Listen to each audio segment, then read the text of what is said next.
Portugal. I'm super excited to be here with Jordan, here with Sophia, my girls. I'm literally so excited. We're here for the next 2 days and then we're going back into Spain for a day. I've never been to Portugal before. This is my first time and it's like you can smell just like the ocean and like the fish and the seawater, and it's so far just so beautiful. I love how like coming into Portugal immediately the buildings look different with like they're all white, and in Spain they're more of like a yellow color, so it's just so beautiful though, and I'm so grateful to be here. Right now we're heading off to a winery and I'm really excited about it, but I'm even more excited to go pee because I've needed to pee for the last like hour and a half, but it's Jordan in the tuck. She's in it! She's in it! But yeah, super excited. Can't wait to take you guys there with me. Not to the bathroom, to the winery. Anyways, it's actually 10:53 in the morning here and we're going to a winery, so we're chilling. Like you heard me say, our first stop of the day in Porto was going to a wine cellar called Fonseca that was actually established in 1815 to try Portugal's most famous drink, port wine. Port wine is most common to have after dinner as it is a sweeter wine that you can enjoy as a dessert or with some cheese. The port wine was stored in these big barrels that you guys see here, and how long they stayed in there depended on Fonseca. Cheaper port wines would be stored in there for maybe 2 years, while more expensive ones could be stored in the cellar for up to 20 years. It's sweet because it's a fortified wine, which means in the process of making it, they add in a distilled grape-based spirit, like a grape brandy, called aguardiente, or more locally known as aguardente in Portuguese. Adding in the aguardiente stops the fermentation process, leaving a residue of sugar in the wine. It also makes it higher in alcohol content, richer in taste, and more preservable. I was told that port wine was going to be a sweeter wine, but I had no idea how strong it was actually going to be. As you guys can see, I took the smallest of sips of this port wine and it genuinely took me back with how strong of a taste it was. I definitely could taste how it was sweeter, but at least for my first time in Portugal, I wouldn't say that port wine was my favorite. Maybe in the future when I eventually come back to Portugal, I'll try it again and like it more then, but for now, probably not. But it was still super cool to learn about how port wine was made and how it's Portugal's most famous drink.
After the museum, I went to head outside to take a look over Porto, but I unexpectedly saw this guy carrying a hawk over to the outlook. His name is Gil, and he told me that his hawk's name was Porto after the city, and was kind enough to let me video him in Porto. Gil worked for a company that supplied these birds to different cities, one of them being Porto, where they fly anywhere between 2 to 8 hours a day. They are used to scare away the seagulls and pigeons within the city, which I thought was super cool. He told me that there were only 6 people working in the company and that they are paired with only one other bird. However, this was going to be one of the last days that Gil was working with Porto because he was going to be paired with another hawk within the next couple of days. Porto is a 6-year-old male, and Gil was going to be paired with a young female hawk and train her to be able to do what Porto does. Gil said that the birds have every right to fly away because they are not tracked or tied to anything, but they always come back because it means they'll get food. And genuinely, it was so cool to run into Gil in Porto and learn something new about the city that I wouldn't have otherwise. So this is your sign that if you are ever curious about something, just ask. You never know what you could learn from it.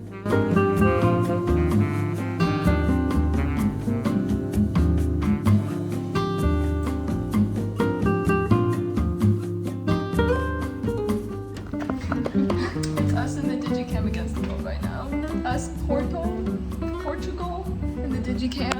Oh, sorry, I almost clocked Jordan in the face.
What do we think of Portugal so far? Oh, it's so nice. It's so beautiful. I love Portugal. It's so beautiful. All of our first times being here in Portugal. You've been before. She's been to Lisbon. Our first time all in Porto. Our first time in Portugal. It's literally so beautiful here. Everybody's outside. It's still super touristy because September, the weather is still super nice, but it's just hot. I did not think it was gonna be hot. She's also in a long sleeve, you guys, and in jeans, bro. I'm dressed really appropriately for this weather, I feel like, but it's so beautiful here, and I absolutely love it. Sorry, I don't know how many times I watched it. No, that's okay. Oh my god, so cute. You want to smile? Thank you.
Sorry guys, Lisa's laughing. I'm grinding right now.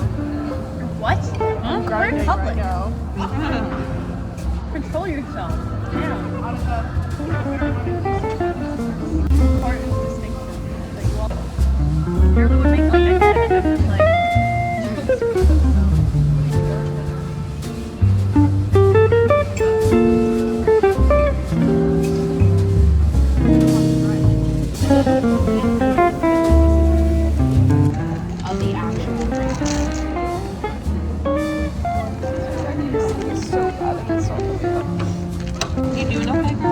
I have like such a stuffy nose right now.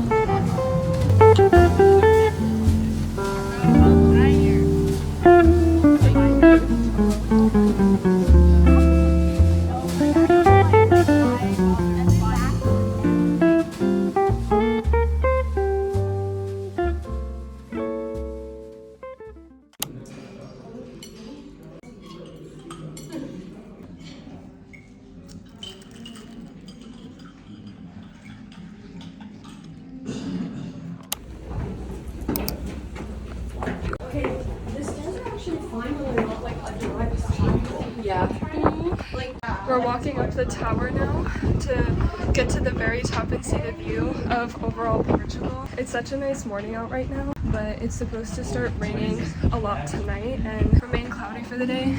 Also, if I'm still out of breath, it's because I'm kind of sick right now and can't breathe through my nose. So we're dealing with that right now. I feel like I haven't talked to you guys a lot since being here, but we will talk later. We're making it up slowly but surely. This isn't it! Oh my god. Oh, you shouldn't be right now. I think we made it to the top.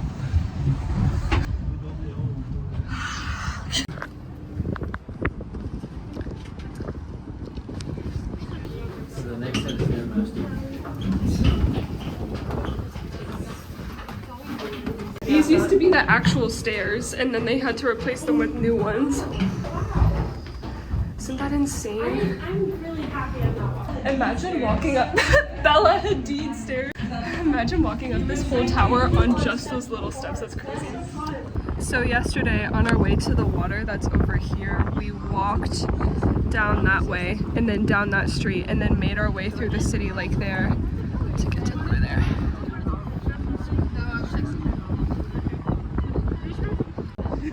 Sophia's hair is everywhere. I'm happy I have mine slicked back today. So this is how tall we are at right now. And then this is the tower that's in Dubai, the tallest tower in the world. So this is our height comparison, where we're at in comparison to that one. This is the Shanghai tower where I've lived before, but this one is the tower that I've actually been on in Shanghai. So I've been right there before. And then this one I've never been in, but I've also been in the Pearl Tower, which is probably like around here height-wise. Held in these two hands is a flag I can't raise in this world of ours.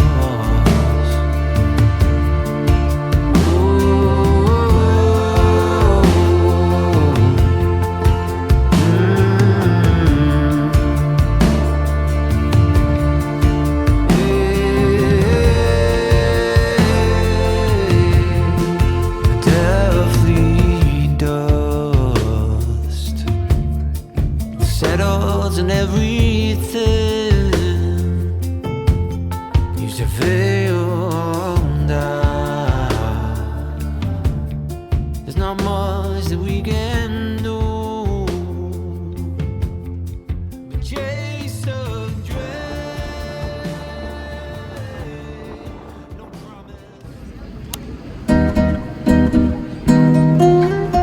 After climbing the cathedral, we made our way back down to visit La Libreria Leyo. There was a pretty long line already forming in front of the bookstore, and that is because it is famously believed to be an inspiration for J.K. Rowling's Hogwarts and Harry Potter. J.K. Rowling actually lived in Porto, Portugal for 2 years from 1991 to 1993, teaching English. Given the architecture of the library and its neo-Gothic design, you could immediately see where she would have taken inspiration from in creating the mental imagery and then later on the actual design of Hogwarts. My favorite book in the series when I read it was the third one, Prisoner of Azkaban, but when watching the movies, the fourth one was actually my favorite, Goblet of Fire. And if you love Harry Potter as well, you should definitely leave your favorites in the comments. I would love to see them. The bookstore carried books in Portuguese, English, Spanish, Italian, and even German, which is why I ended up getting Ausgewählte Märchen der Brüder Grimm. It holds some of the famous Brother Grimm stories like Snow White, Rapunzel, and Hansel and Gretel. And I actually got it for €6.95 instead of $16.95 because of our ticket we received beforehand. By the crowd, I'm sure you guys can already tell how cool it was to visit this library, and afterwards we walked around the city a little bit more before heading back to the hotel.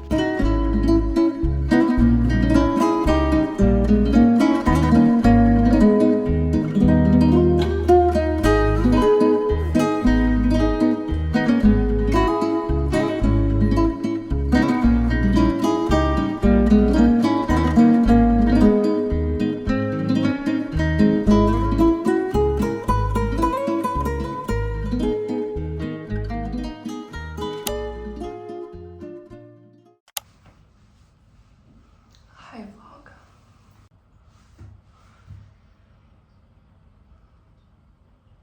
Okay.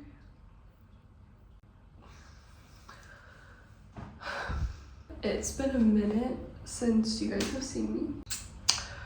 Clearly, I'm back at the hotel and my hair looks like this because I just woke up from a nap.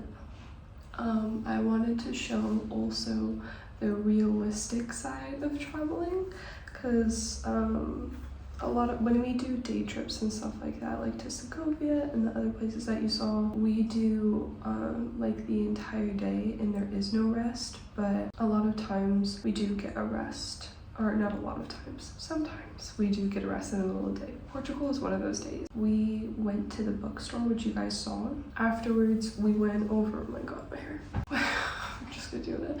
Afterwards, we went over to a cathedral, and Portugal today actually has bad weather. So, or it's not like awful, but it's like supposed to rain and there's like hurricane warnings and waves are supposed to get super high, and we had plans to go on a boat and stuff like that today, and then come to find out weather shit. But that's okay. We got to do some fun things in the morning, and then after you guys saw us, we went to the cathedral like I said, and then we decided to go grab some coffee, and then after grabbing coffee we went to the bridge and then walked back across the bridge and went out to eat at a restaurant, and then came back to the hotel, and then I slept for 2 hours. So it's currently 5:30. And I wanted to show you guys that my travel days, although you see it in the vlog, like really well put together, I'm always doing something. I'm not including the times where I'm back at my hotel sleeping. I'm not including the times where we're doing our traveling on the bus. I included that for Segovia's vlog, which I love how that turned out. So if you guys want to watch it, you definitely should. It was the last video I posted before this one. I showed those sides of it, but I don't show a lot of like the actual traveling or the real aspect of it. And I thought, why not today? And another real aspect of traveling is being sick.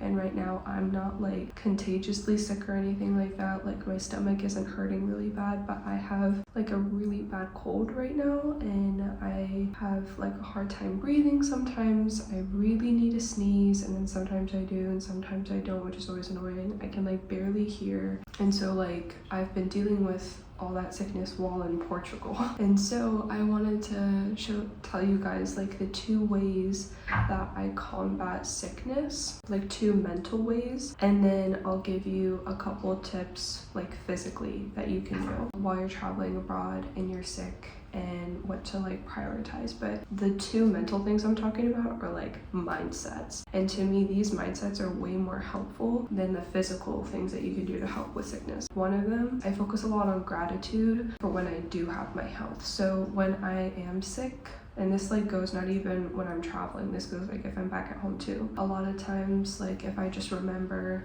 like, oh, I have health, I'm like, okay, I'm very grateful that I have my health, thank you, da-da-da. I send like just a gratitude in my brain, and I send it on its way. I think it's really important to recognize your health and have gratitude for it, because you can have a lot of problems, but once you have a health problem, you only have one problem. Like maybe I have like a lot of homework assignments that I haven't even gotten started on, or whatever. I can focus on like all of these problems, but if like I have a congested nose and I can't breathe, all I'm focusing on is that congested nose and I can't breathe. And also right now I'm thankful for the health that I have, because there's not a lot of people who like it's a congested nose. Not a lot of people can walk around a city in Portugal if they wanted to because of how sick they are. So right now, take a moment, be grateful for your health and that you have it, so that when you do get sick, you're not like, I took my health for granted, or you're not like upset about it. Your body goes like this. You're gonna have times where you're healthy and not. I just so happen to be not healthy while in Portugal, and there's nothing I can do about it. And the second mindset that I have, not a lot of people like this one, or they like disagree with me, but for me it helps me out a lot. I think like, oh, maybe I'm sick, but at least I'm sick in Portugal. And I think this way because I get sick a lot when I travel. Like a few years ago, I was like back in Paris and I was actually really, really nauseous, and I had to go into like a cafe to throw up. Or I actually didn't even go into the cafe. Guys, it was so bad. I like had to throw up in my tote bag, and then I cleaned my tote bag in a cafe bathroom. If you guys want trauma, sickness story times, let me know. I've got a gazillion, but like I get really sick while traveling, so if you guys have any actual like nausea or like plain tips for me, let me know. Yeah, like if I'm sick, at least I'm sick in another country. I'm exploring a whole new place. I could be sick in bed at home, and maybe some people prefer that, but me, at least I'm in another country. I get to experience something, and I'm not just sick and boring. So that's my second tip. That really does help me out. And then some actual things that you can do for your health physically. Drink lots of water. That does help. It's hard to do it, especially if you're like walking around the city, so whenever you can drink water, or if you can get like a hydration pack or like a Propel or something, do that. If you have an upset stomach, drink a Cola Zero and try to mix a lot of the bubbles out. That also does really help. Take vitamin C gummies, or what's it called? Multivitamin gummies. You can take those. I've recently started incorporating those, and like it was just when I was getting a cold, so I don't think it helped that much right now, but I had a friend who started it before she got sick, and before she was supposed to get sick, and she never got sick. So, and then if you have like congested nose, finding a place that has like nasal spray or something. And then the biggest thing you can do is listen to your body. So for me, we decided to take like a siesta here in Portugal, and I slept for 2 hours. Like, could that time have been spent outside? Sure, but I was not about to do that. And so I came back to the hotel, I took a nap, and now when we go out for dinner later tonight, or if we want to go for like a drink or two, I'm gonna feel so much better than I would if I decided to like stay out, and it's also bad weather right now. So, but yeah, that's basically it. I don't have much else to chat about. I think right now, because it's like probably closer to 6 a little bit, we're going to go out to dinner in a few hours or in a couple hours, and then maybe get some drinks or something. So yeah, we'll see what we'll do. But I wanted to show you guys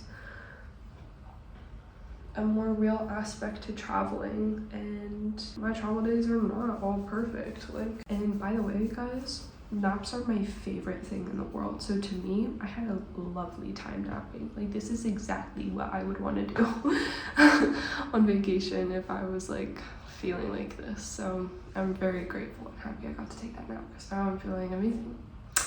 But yeah, I love you guys so much, and I'll see you when I pick up the camera again and we're doing something fun.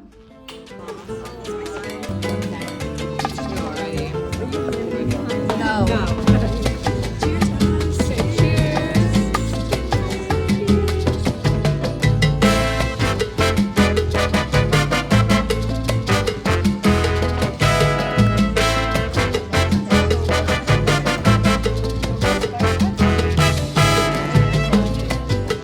I just realized the hot sauces are in like baby bottles.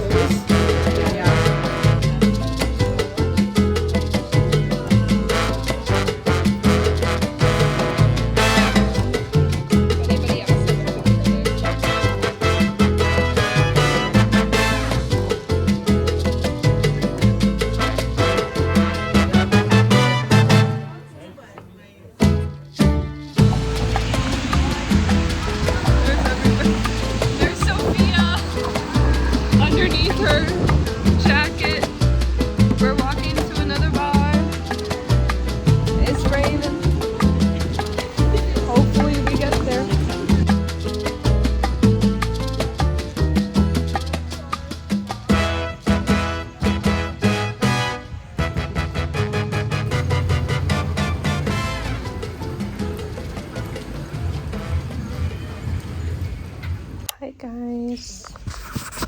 Hi guys, I'm all comfied up in bed. Who knows if this is gonna make it into the vlog, but I just wanted to say that I loved getting to spend time with you guys in Portugal. You guys are the best. Thank you guys for always watching my videos. But I love you guys.